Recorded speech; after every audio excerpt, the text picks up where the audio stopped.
Hello, I'm Jan Newhart, Chair and Chief Executive Officer of the Freedom Forum.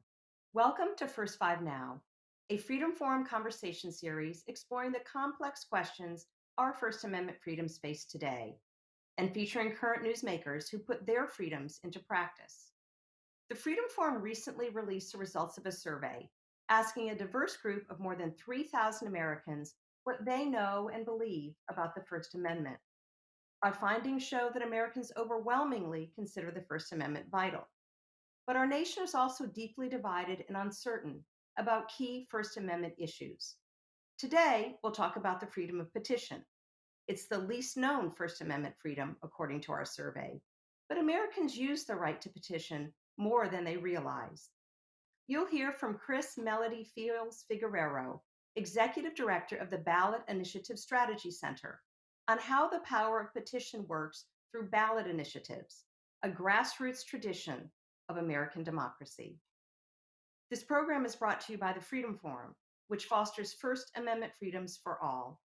Our vision is an America where everyone knows, understands, values, and defends the freedoms of religion, speech, press, assembly, and petition.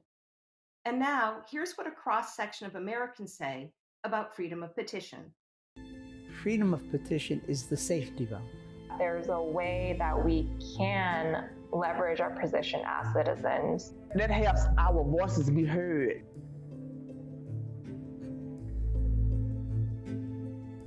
Redress of grievances is very important because if you don't like a tyrannical government, you're supposed to be able to address that. The right to petition the government focuses the government on who they represent. The right to bring up a particular issue for a government entity or a particular ruling body. Voting makes me emotional because it's such a privilege and an honor. Oh, and anyone who... And I'm sad for anyone who doesn't understand that and take full advantage of letting their voice be heard. I'm able to leverage my position as someone who lives in that local community and to make my voice heard. Because otherwise, ultimately, these decisions won't get made without you. The government is not giving the population a gift by saying, oh yeah, you can come and complain. No, I'm not complaining. I have this right. It's an inalienable right.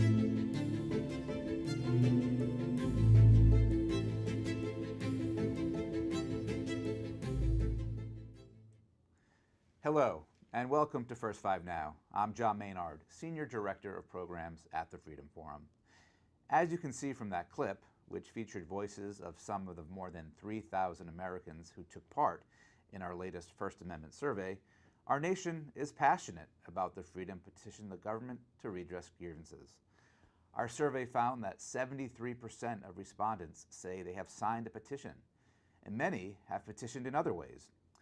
But petition is also one of the least understood rights, with just 14% able to name petition as a First Amendment freedom. Voting is often considered the ultimate expression of petition. In fact, 17% of respondents mistook voting as one of the freedoms of the First Amendment. Voting may not be a First Amendment freedom, but petition can play a powerful role in elections. In many states, voters can decide issues directly through ballot initiatives powered by petitions. Today, we'll talk about how petition plays a vital role in getting measures on the ballot and some of the challenges the ballot initiative process faces in today's political landscape.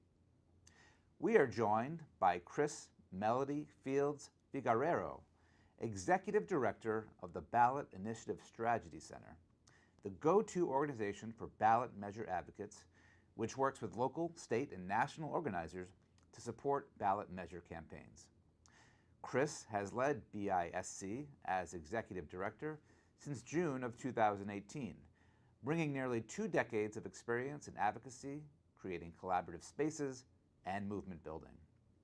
Over her career, she developed messaging and communication strategies at Rethink Media, led programs to expand and protect the right to vote at the Lawyers Committee for Civil Rights Under Law, worked on campaigns to end money in politics at Common Cause, and fought for DC's children and families to have access to a quality education at DC ParentSmart. Chris Melody Fields Figueredo, welcome to First Five Now. Thank you so much for having me, John. I'm super excited. Well, first, let's just start with the real basics on ballot initiatives, ballot measures. Tell us what they are and why they are such an important part of our democracy. Yeah, I mean, at BIS, we really view them as a vital part of our democracy. You know, if you think about the right to petition, right, from the First Amendment, it's the right for the people to petition their government. And what way to do it better than get actual issues that impact your lives? You have the opportunity as an individual or a collection of individuals to petition the government to change a law or add a law. So that's what ballot measures are at its core. Now that looks different depending on what state you're at. About half of the country, including DC, so half of the states plus DC, have the initiative process. And when we say the initiative process, it's the citizen-initiated process that people gather signatures in their, whether it's their city or their state or their county, they gather enough signatures to put an issue on the ballot. So depending on what state you live in, I grew up in Texas. We don't have the right for, or we don't have citizens petitions in my home state of Texas, but I live in Washington, D.C., and we do have that. So, what that looks like depends on the state you live in. And it's actually not just citizens.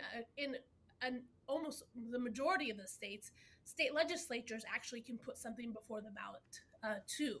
And you're seeing that more and more. Actually, we've seen an uptick in the last 3 to 4 years of state legislators or city councils putting issues before the ballot. So this could be something as, having automatic voter registration, right?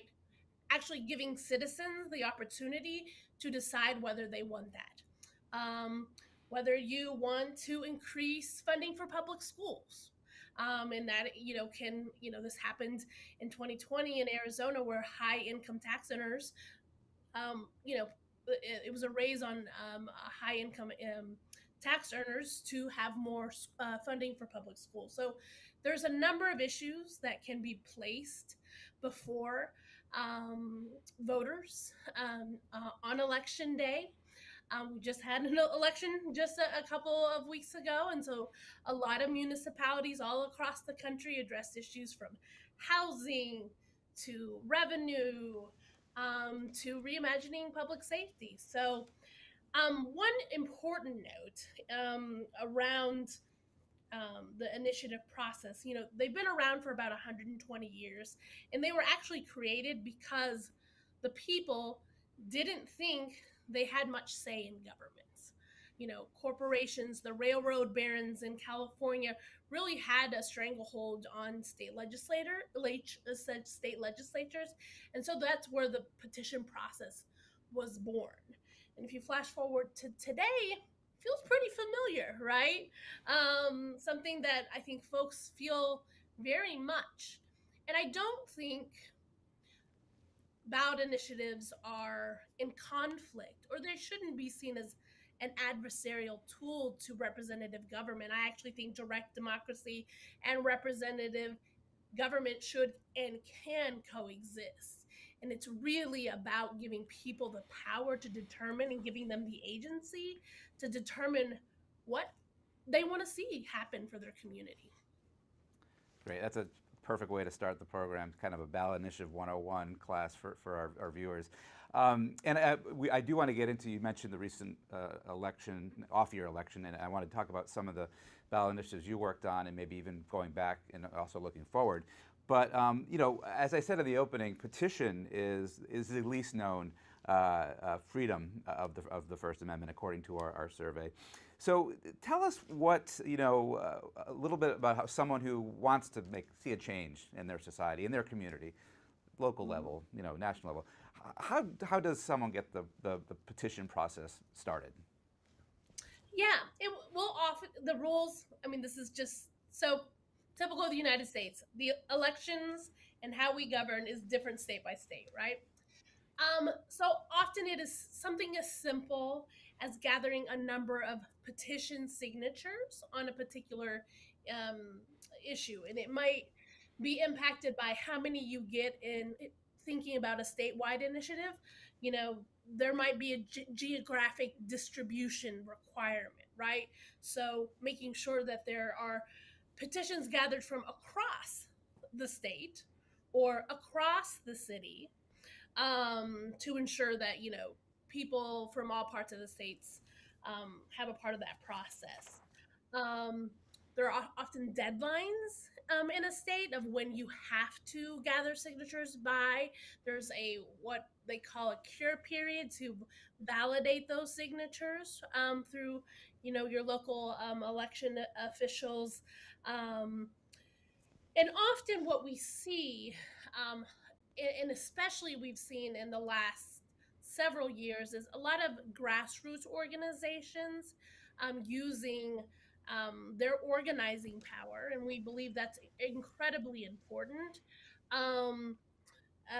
to go into communities, have conversations about what they would like to see at the ballot, and start to gather signatures from there. It's actually what happened in Arizona several years ago when they were looking to raise the minimum wage in 2016. Actually was born out of community conversations and groups that we work with, like Lucha, Living United for Change in Arizona, One Arizona, and Arizona Wins, right? They went into communities to understand what was really impacting folks, and raising the minimum wage and a series of paid leave requirements was what folks really felt was important.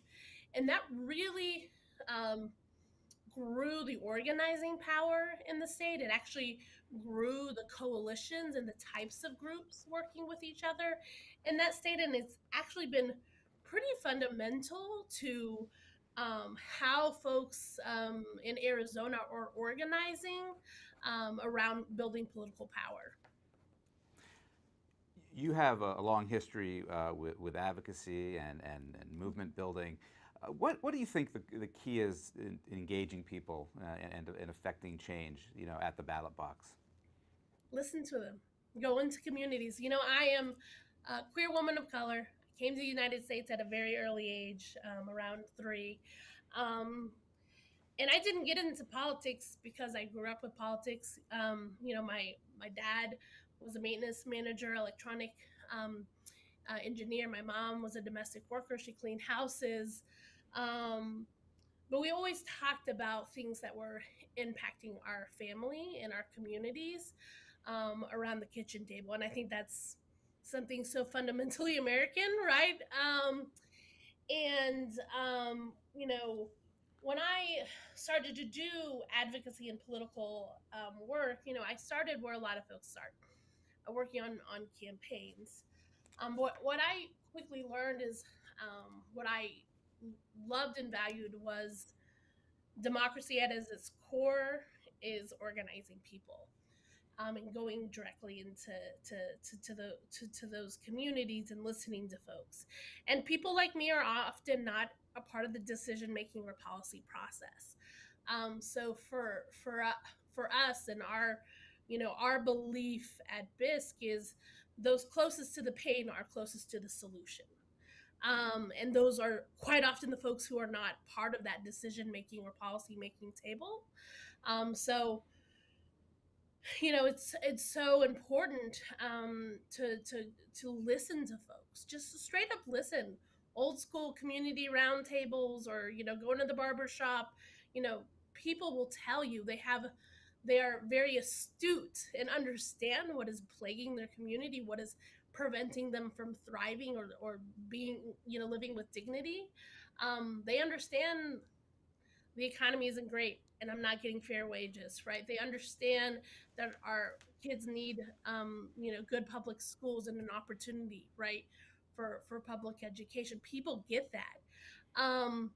And what we might, think in, Washington D.C. or even in under the dome in the state capitol, often the very people we're supposed to represent in government are so far removed from the process that things don't ultimately look like what will truly impact people. So for me, it's always like, the best way to get people engaged is to simply ask, knock on that door and have a conversation, pick up the phone and have a conversation, and invite people in. There's been a lot written recently about some of the threats facing, ballot campaigns. What are some of the ways that state legislators are making the ballot process harder to access? Yeah, so actually just a month and a half ago, 2 months ago, I don't know, time is so hard these days, but we launched our Defend Direct Democracy campaign, and that is a result of what we've been seeing through the state legislatures actually since 2017.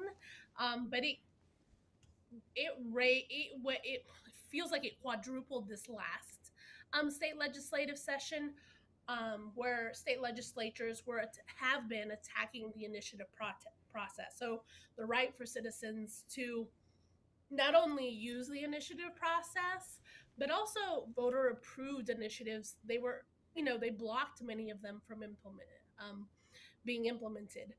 So, for example, in Missouri in 2020, voters overwhelmingly voted to approve Medicaid expansion. And the state legislature blocked it until, quite frankly, a court stepped in to implement it.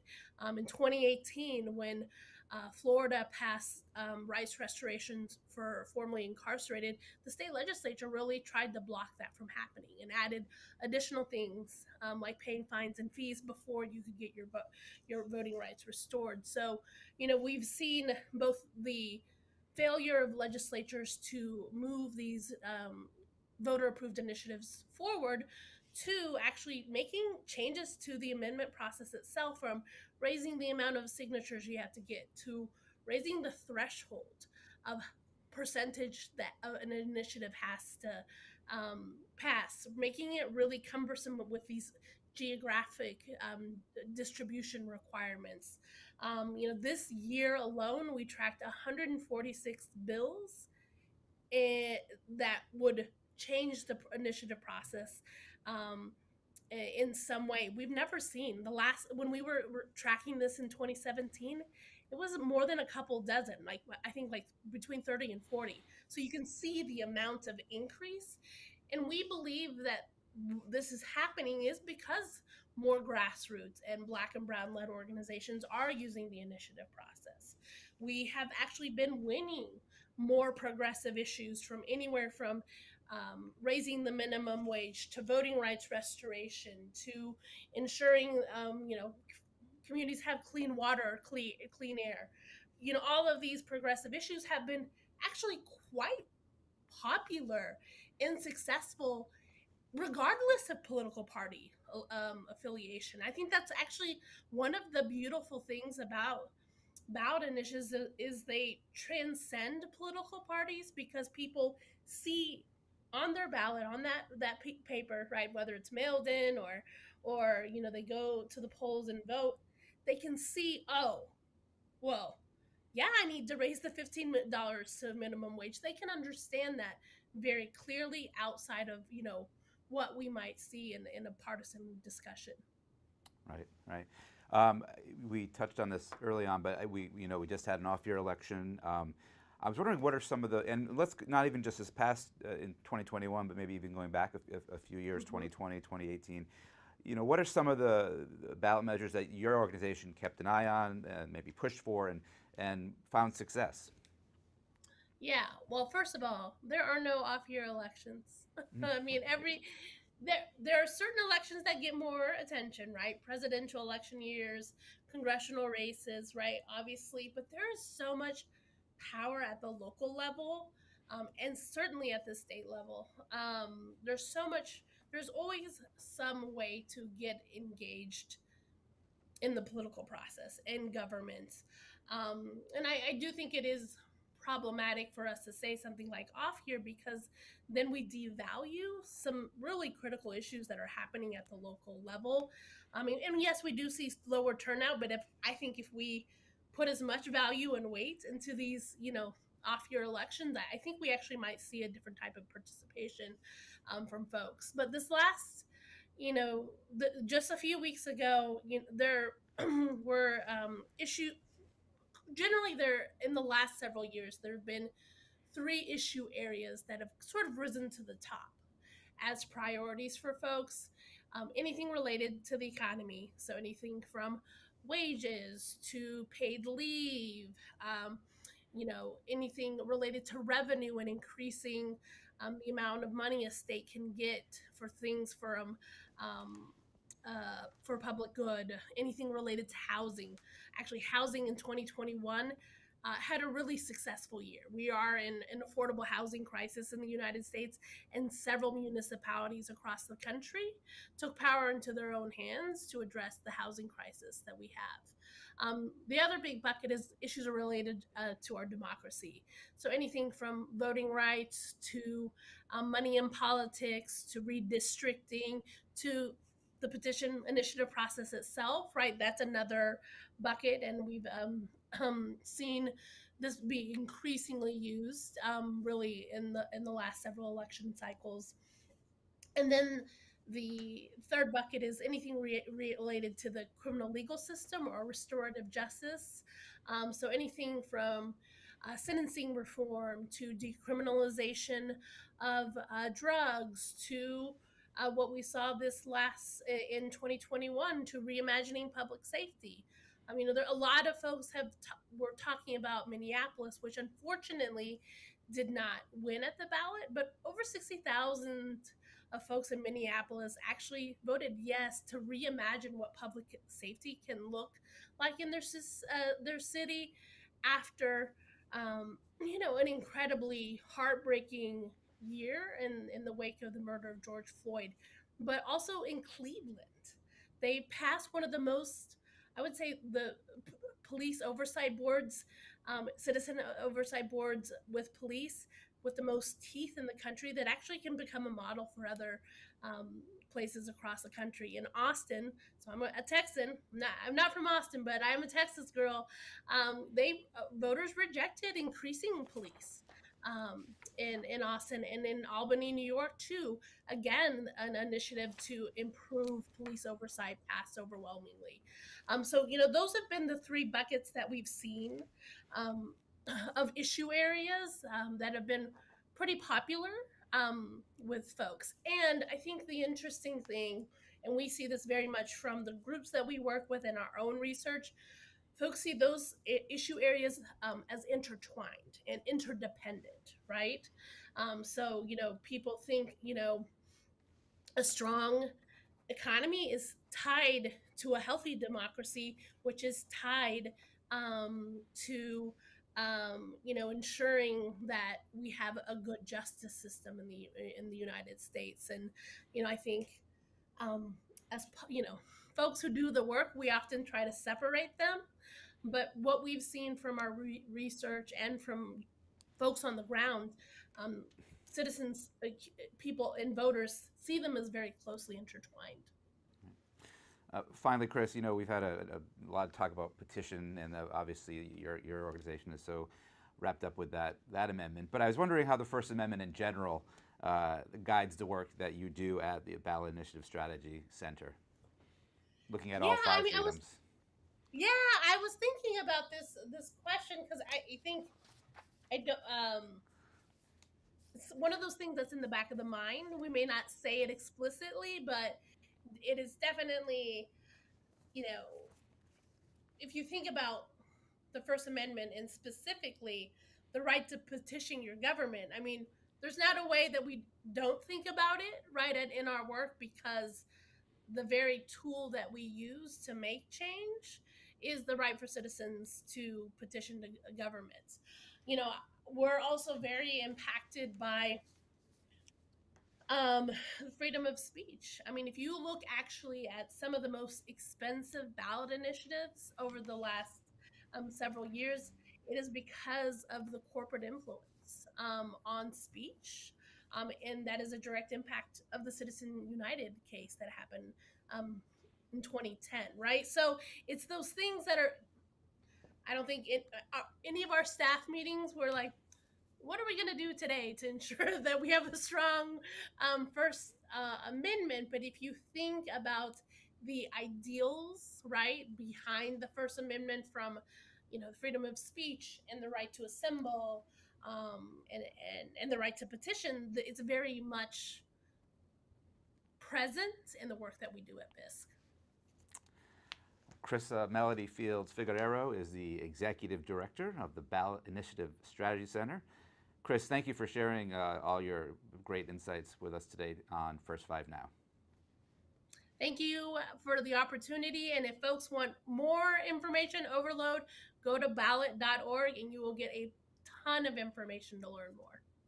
Great. Thank you so much. And to all our viewers out there, we hope you'll send us your thoughts on today's program via social media at the addresses listed below.